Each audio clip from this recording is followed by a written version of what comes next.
তো বন্ধুরা, তোমাদেরকে এর আগের ভিডিওতে দেখিয়েছিলাম যে আমাকে সোনোগ্রাফি আর বুকের এক্সরে করতে দিয়েছিল। তো সেটাতে খুবই খারাপ রিপোর্ট হয়েছে, তোমরা সবটাই দেখেছো আর আগের ভিডিওতে। তো আমার সার্জারি একদম করতেই হবে। তো তার জন্য সার্জারির আগে যেসব রিপোর্টগুলো করতে হয় সেই রিপোর্টগুলো ডক্টরবাবু আবার লিখে দিয়েছিল। তো সকালবেলা চলে এসেছি সেই রিপোর্টগুলোই করতে। এখন আমার 7 রকমের রিপোর্ট হবে, সার্জারির আগে যেসব রিপোর্টগুলো হয়। তো সেই জন্য এখানে আমার রক্ত নিচ্ছে, আমার এক্সরে করা হয়ে গেছে, ইসিজি করা হয়ে গেছে। তো এখন এবারে রক্ত নেওয়া হচ্ছে। একটা রক্ত নেওয়া হয়ে গেছে, সিরিঞ্জের যে রক্তটা নেওয়া হয় সেটা নেওয়া হয়ে গেছে। এইবারে এখন আমার আঙুলে সুচ ফুটিয়ে একটা রক্ত নেওয়া হবে, তার জন্য বসে আছি। তো এত গা হাত পা আমার থরথর করে কাঁপছিল, তোমাদেরকে কি বলবো। ভীষণ আমার শরীর খারাপ হয়ে গেছিল। আর যেহেতু অনেকটা রক্ত নিয়ে নিয়েছে সকালবেলা, তো আমার মাথাটা অনেকটা ঝিনঝিন করছিল, আমি বুঝতে পারছিলাম না, ভীষণ কষ্ট হচ্ছিল। তো তাও তোমাদের দাদাভাই আমাকে হাসাচ্ছে, সাহস দিচ্ছে যে তুই এত সাহসী মেয়ে আর এত তাড়াতাড়ি ভয় পেলে হয়, ভয় তো আমার পাওয়া উচিত, আমি তো ভীতু, এরকম করে আমাকে হাসাচ্ছিল।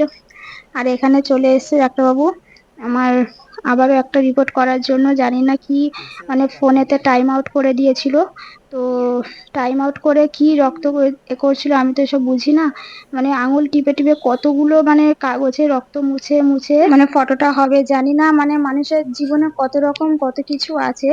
এটা আবার তো নতুন আমি দেখলাম যে ফোনেতে টাইম আউট করে দিয়ে এরকম করে করছে। তো আমার শরীরে সত্যি এতটাই কষ্ট হচ্ছিল যে তোমাদেরকে বলে বোঝাতে পারবো না। তোমাদেরকে সবাইকেই একটা কথা সবসময় আমি বলছি যে তোমরা সবাই ভগবানের কাছে প্রে করো যাতে আমি এই আমার খারাপ সময়টা ভালোভাবে পার করতে পারি, কারণ আমার সামনেই সার্জারি আছে। তো কবে সার্জারি না সার্জারি সবটাই তোমাদেরকে আমি ভিডিওতে বলে দিয়েছি। তো আর মাত্র হাতে গোনা 2-3 দিন সময় আছে।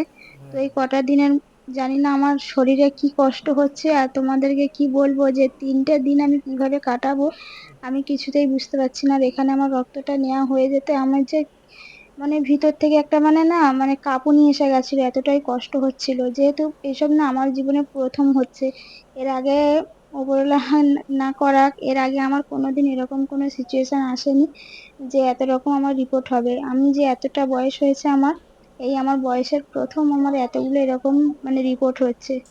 তো কি আর করা যাবে বলো, ভাগ্যে আছে। তো চলো ভিডিওটা দেখতে থাকো। আবার এখান থেকে যাব বাড়িতে। তো জানি না আমি গাড়ি করে কিভাবে যাব, ভাবছি একটুখানি বসে রেস্ট নিয়ে নেবো তারপরে যাব। কিন্তু আবার তোমার দাদার অফিসও আছে, তো সেই জন্য বেশি দেরিও করা যাবে না। আর এখানে তোমাদের দাদাকে বলছিলাম যে আমার খুব লাগছে খুব লাগছে, তো ও বলছে একটুখানি দাঁড়া, হয়ে গেছে। তো আমাকে এরকম করে টাইম আউট করে অনেকক্ষণ থেকে আমার রক্ত বার করছিল, টিপে টিপে আঙুলটাকে টিপে টিপে পুরো ব্যথা করে দিয়েছে। আর ওদিকে তোমাদের দাদা আমাকে হাসাচ্ছে, আর এদিকে আমার ভিডিও হচ্ছে, রক্ত নেওয়া হচ্ছে, ভিডিও হচ্ছে বলছি, না গুলিয়ে ফেলছি, কি বলতে গিয়ে কি বলছি কিছু বুঝতে পারছি না। তো চলো, এখন আমার রক্ত নেওয়া হয়ে গেছে। তো এখন আমি আবার যাব আর একটা রুমে, আমার নাম ডাকা হচ্ছে। তো আমি বললাম যে আমি না, ডক্টর বাবুই বলল যে একটু দাঁড়ান, এখানে ওনার রক্ত নেওয়া হচ্ছে, তো এটা হয়ে গেলে তারপরে অন্য একটা ফটো হবে। তো সেই জন্য অন্যজনা আমার লাইনে চলে গেল, আর আমি এখানে একটু বসে পুরো ক্লান্ত হয়ে গেছিলাম। বন্ধুরা দেখো, ঘর দোর এখনো কিছু গোছানো হয়নি, কারণ মানে সার্জারির আগে যেগুলো রিপোর্ট হয় সব রিপোর্টগুলো আমাকে করতে দিয়েছিল। তো সেই রিপোর্টগুলো করতে গিয়েছিলাম আজকে, আর অনেকটা সকালে চলে গিয়েছিলাম, খালি পেটে ছিল আজকের রিপোর্টগুলো। তো সেই জন্য খালি পেটে চলে গিয়েছিলাম, ঘরেরও কোনো কাজ হয়নি, এই মাত্র এলাম। এসেছি, ভাবলাম চলো তোমাদেরকে একটু জানাই যে এখন আমি কেমন আছি। এখন শরীরটা খুবই খারাপ, একদম এতটা দুর্বল লাগছে কি বলবো। আজকে 7 রকমের টেস্ট হলো। তো কী কী টেস্ট চলো তোমাদেরকে, এই যে এখানে প্রেসক্রিপশান আছে, এই যে এই টেস্টগুলো সব করতে দিয়েছিল। তো এই টেস্টগুলো হয়ে গেছে, সন্ধেবেলায় রিপোর্ট দেবে। তো জানি না রিপোর্টে কি আছে না আছে। প্রথম রিপোর্টটা তো এতটা খারাপ আসবে, সত্যি বলছি। আমি কোনো দিনই ভাবিনি যে আমার এত খারাপ রিপোর্ট আসবে। তো যাকে ভাগ্যে ছিল হয়ে গেছে, কি করবো বলো। আর ভীষণ মানে দুর্বল লাগছে, এত ক্লান্ত লাগছে যে তোমাদেরকে কি বলবো। ঘরেরও অবস্থা দেখো একদম এলোমেলো হয়ে আছে। ওই যে রিপোর্টগুলো করতে দিয়েছিল, রিপোর্টগুলো করে নিয়ে চলে এসেছি। আর তোমাদেরকে দেখাই, এই যে এখানে এখন এই টেপটা মারা আছে, বললো কিছুক্ষণ পরে এই টেপটা তুলে দিতে বললো। তো একটু পরে টেপটা তুলে দেবো। পুরো আঠাতে তো চেপটে গেছে, এখনও ঘরের কোনো কাজ হয়নি।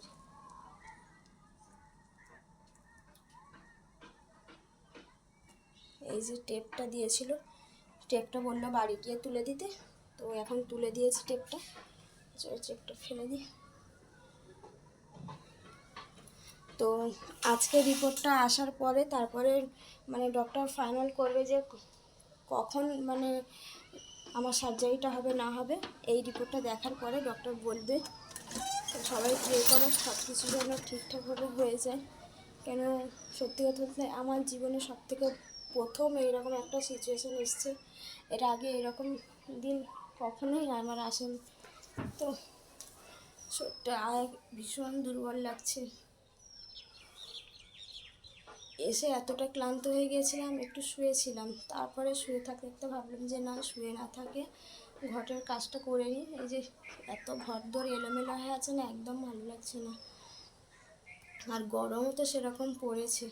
তো এখন ঘরগুলো গোছাবো, ঘর দর গুছিয়ে নিয়ে স্নানটা করবো, তারপরে আবার তোমাদের সাথে কথা বলবো। তো চলো এখন ঘরগুলো ভালো করে গুছিয়ে নিই। তো বন্ধু চান করে চলে এসেছি, আর এখন বাজে দুপুর 1:45, অনেকটা দেরি হয়ে গেছে। ওই যে বললাম শরীরটা খারাপ ছিল, শুয়ে পড়েছি, একদম উঠতে ইচ্ছে হচ্ছিলো না, এত মাথা ঘুরছে কি বলবো। অনেকটা রক্ত নিয়ে নিয়েছি জানো তো, আর সেই জন্য প্রচুর মাথা ঘুরছিল, উঠতে পারছিলাম না। এখন একটু শরীরটা ভালো লাগলো, উঠে একটু চান করলাম, একটু শরীরটা ভালো লাগছে। তো আজকে খাবো ঝিঙে দিয়ে মাছের ঝোল, একদম পাতলা করে। তো চলো তোমাদেরকে দেখাই, যে ঝিঙে মাছ দিয়ে পাতলা ঝোল একটা হয়েছে, পুরো একদম সিম্পল, কী বলে এটাকে, কাঁচা লঙ্কা দিয়ে। তো চলো এখন খেয়ে নিই, কারণ অনেকটা বেলা হয়ে গেছে। এতটা বেলাতে আমি খাই না, একটু আগেই খেয়ে নিই। কিন্তু আজকে শরীরটা একদমই ভালো লাগছিল না বলে আজকে শুয়ে থাকতে থাকতে মানে এইভাবে 2টো বেজে গেল, বুঝতেই পারলাম না। তো চলো এখন খেয়ে নিই, আর তোমরা খুব তাড়াতাড়ি খেয়ে নাও, কারণ অনেকটা দেরি হয়ে গেছে। আর কে কী দিয়ে দুপুরের খাবার খাচ্ছ, ভাত খাচ্ছ, অবশ্যই কমেন্ট করে জানাবে। তো চলো রাখছি, এখন খেয়ে নিই আমি। চোখ মুখের অবস্থাগুলো কি হয়ে গেছে, পুরো চোখগুলো বসে গেছে, কালো হয়ে গেছে। তো চলো এখন খেয়ে নিই। ভাত টাত খেয়ে নিয়ে একটু ঘুমিয়ে পড়েছিলাম, আর ঘুমিয়ে উঠে দেখছি আমি পুরো ঘেমে পুরো চান হয়ে গেছি। এতটা কেন আমার ঘাম বেরিয়েছে আমি বুঝতে পারছি না। সত্যি আমার এতটাও ঘাম হয় না গো, আমার গরম হয় কিন্তু এতটা ঘাম দেয় না। জানি না কি হয়েছে, আজকে এত ঘাম দিয়েছে আমার পুরো সারা শরীর, মানে মনে হচ্ছে আমি চান করে উঠেছি, এতটাই ভিজে গিয়েছিলাম। তো তার জন্য আবারও একবার চান করে নিলাম বিকেলবেলা উঠে। তো চান টান করে নিয়ে এই যে সকালবেলা যে ডক্টরের কাছে গিয়েছিলাম না রিপোর্ট করতে, তো সেখান থেকে কিছু বেদানা কিনে নিয়ে এসেছিলাম। তো সেই বেদানাটা এখন খাবো। আর সত্যি মানুষকে কি বিশ্বাস করবো বলো, কত করে বললাম যে পেশেন্ট খাবে, বেদানাটা ভালো হবে তো, লাল হবে তো, মিষ্টি হবে তো, বললো হ্যাঁ সব ঠিক আছে, যদি কিছু ভুল হয় তো নিয়ে আসবে, যদি খারাপ হয় নিয়ে আসবে, আমি তো এখানেই বসি। মানে এমন করে বললো, কেউ বিশ্বাস করবে না যে মানুষটা মিথ্যে বলতে পারে। ঘরে এসে কেটে দেখছি বেদানার ভিতরটা পুরো খারাপ, দানাগুলো আর শুকিয়েও গেছে। মানে কি বলবো, বিশ্বাস করব কি মানুষকে, এটাই তো অবাক লাগে যে কাকে বিশ্বাস করবো আর কাকে অবিশ্বাস করব। এত মিষ্টি মিষ্টি কথা বলে দেখো মানুষকে ঠকিয়ে দিল। এই যে বলে না মিষ্টি কথাতেই মানুষ মানুষকে ঠকায়, তো সত্যি কথা, মানুষকে এইভাবেই প্রমাণ পেয়ে যায় মানুষ মানুষের কাছ থেকে। তো কি আর করা যাবে, এই বাদ দিয়ে কিছুটা দানা পেয়েছি, তো দানাগুলোকে ধুয়ে নিয়েছি আর একটা ডিম সেদ্ধ করে এখন বিকালে খাচ্ছি। তো রিপোর্ট দেবে সন্ধেবেলা। তো তোমাদের দাদাকে বলেছিলাম যে তুমি অফিস থেকে আসার পথে তুমি একেবারে রিপোর্টটা নিয়ে চলে আসবে। তো ও বললো ঠিক আছে। তো তারপরে না মানে রিপোর্টটা আমার কাছেই চলে এসেছিল, আমার হাত মানে ব্যাগে আমার ছিল। আরও যখন গিয়েছে হসপিটালে রিপোর্টটা নেওয়ার জন্য, তো তখন দেখছে যে মানে রিপোর্ট নেই। যা কি হবে এইবারে? আবার আমাকে ফোন করলো যে তুমি ফটো পাঠাও। আমি ফটো পাঠালাম। ফটো পাঠানোর পরে ও রিসেপশনে দেখালো, বলছে না, ফোনে ফটো দেখে আমরা রিপোর্ট দেব না, তোমাদেরকে কাগজ নিয়ে আসতে হবে। তো আবার অত দূর থেকে তোমাদের দাদা আমার বাড়িতে এলো, এসে কাগজ নিল, মানে প্রেসক্রিপশন নিল, নিয়ে আবার আমাকে নিয়ে আবার হসপিটালে গেল। নার্সিংহোম ওটা, ভালো নার্সিংহোম ওটা। হসপিটালে তোমার দাদাভাই, আমি বলেছিলাম যে আমি একটু মানে সরকারি হসপিটালে একটু হাঁটি, তো তোমাদের দাদা বললো যে না, সরকারি হসপিটালে হাঁটতে হবে না, আমার অত টাইম নেই, তুমি নার্সিংহোমেই করিয়ে নাও। যেহেতু আমার খুব তাড়া ছিল, রিপোর্টটা ভীষণই খারাপ ছিল, তো সেই জন্য ডক্টর রিস্ক নেয়নি, তারপরের দিনকেই আমাকে অপারেশনের জন্য সব রকম রিপোর্ট করতে দেয়। তো সন্ধেবেলা তারপরে চলে গেলাম তোমার দাদার সঙ্গে রিপোর্ট নিতে। এখন তোমাদের দাদা রিপোর্টের লাইনে দাঁড়িয়ে আছে, আর আমাকে বললো তুমি বসো, আমি রিপোর্টটা নিচ্ছি। আর ভিড় দেখতে পাচ্ছ, মানে কেউ বলবে না এখনকার যুগে দাঁড়িয়ে যে আমি সুস্থ আছি। মানে ঘরে ঘরে প্রত্যেকটা মানুষ অসুস্থ, এইরকম একটা অবস্থা। তো তোমাদের দাদা এখন রিপোর্টের জন্য দাঁড়িয়ে আছে, জানি না রিপোর্টটা কি হবে। ভাগ্যে তো খারাপই আছে। তো নেক্সট ভিডিওতে জানাচ্ছি আমার রিপোর্টের খবরটা। চলো টাটা।